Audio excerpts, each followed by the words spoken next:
Well, I mean, for a good hour, they got a goal just at the right time, and then got another one just after half time. And the first goal, I'm sure we can defend better, as I'm trying to analyse it now. The second one, we got a horrible deflection where it took it into the path of young James.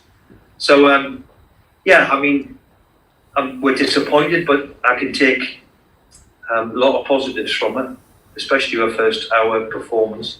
I think Alan had a big chance when it was one each, and unfortunately, De Gea saved it. But those large periods, I was pleased. But we've got to put the whole thing together and get a few results, of course. How big, Steve, would you say the threat of relegation is now with Fulham cutting the gap last night? Well, look, there's 6 or 7 teams in and around it with, what is it they're going to play? 13 games to go. So I'm sure there's a few looking over their shoulder. Of course, we're one of them. But, I'm still quietly confident that we'll be fine. And if we keep performing like we did for the first hour, it was always going to be difficult. Coming to Chelsea away, then Man United away. But I've been pleased with certain aspects of it. I think the big turning point for me was the loss of Big Joe. And we're already without a main centre forward. So we'd hope that he's not too serious. What's the situation with him, Steve? It's a bit of a groin hip problem, so we're not too quite sure just yet. And he's not too quite sure. So, difficult. You say that you're quietly confident that you will get out of this scrap. What do you say to the fans who aren't as confident? Because they certainly seem quite worried at the moment. Well, of course, they don't want to see their team. They don't want to see the team at the wrong end of the table. And I understand that totally. And, the one thing we've got is we've got a unique fan base, which makes us the club we've got. And of course they're anxious. But as I've said, I'm quietly confident we'll keep performing like that for the first hour in particular.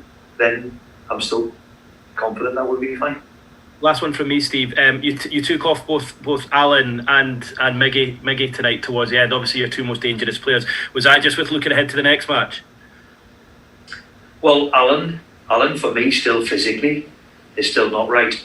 He's been out for 4 months, and I think Almiron was totally exhausted in the work rate that he put on. So we, with 10 minutes to go or whatever, made them subs.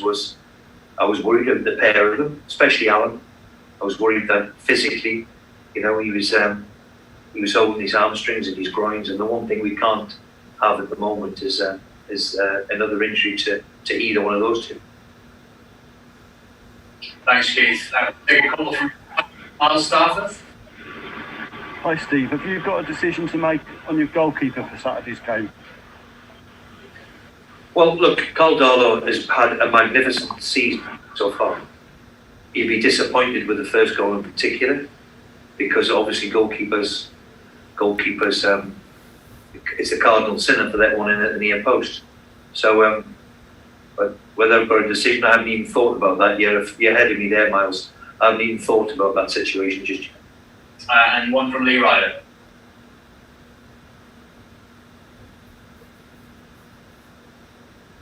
Hi, Steve. Lee? Yeah, I mean, we've got 13 games left now. I mean, obviously you're going to fight on, but the fans are asking where's this turnaround going to come from? Because it's starting to look a little bit gloomy down there. Well, I agree with you, it's gloomy. But I was pleased with the performance today. And especially in the first hour. And if we keep performing like that, I know I've said that for a little bit now, but you've got to turn their performances into results. And I'm still quietly confident that we'll get the results that we need. Okay, thank you everyone for your time. Thank you.